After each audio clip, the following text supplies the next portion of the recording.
55-year-old Amitesh Sharma, who intends to take voluntary retirement, he needs about 50,000 rupees a month at present. He has a retirement corpus of about 80 lakhs.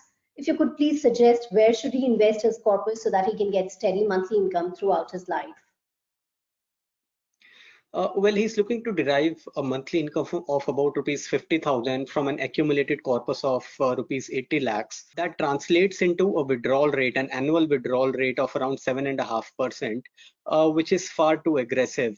And there are two issues with that. One is, as I just said, that the withdrawal rate itself is far too aggressive and may end up depleting his corpus too soon.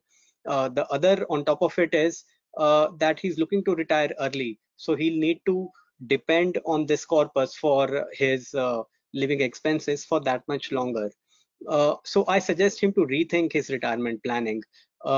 In a broad framework, we believe that one should not aim for a withdrawal rate of more than, say, 5% annually. And at that kind of a withdrawal rate, his monthly income from this corpus would come around to anywhere in the range of 30 to 35,000 rupees.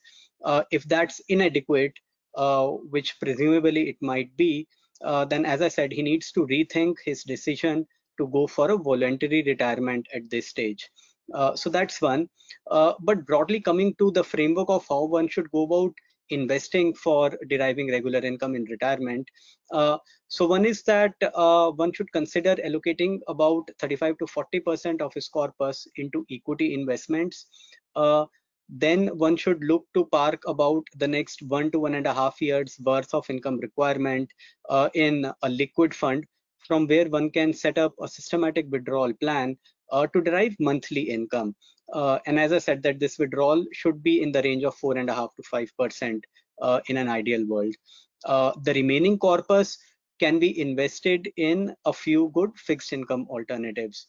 Now, once one has set up his retirement portfolio in this way, then one can look to rebalance once a year to restore the equity allocation around about that 35% range, and again transfer the next 1 year's worth of income requirement in a liquid fund, from where the SWP can continue and one can keep deriving the regular income. So that's a broad framework one can follow to derive regular income. But again, this plan may not work very well with a withdrawal plan, with a withdrawal rate as aggressive as 7.5%. Okay, so Amitesh, you should probably reconsider your early retirement plans now.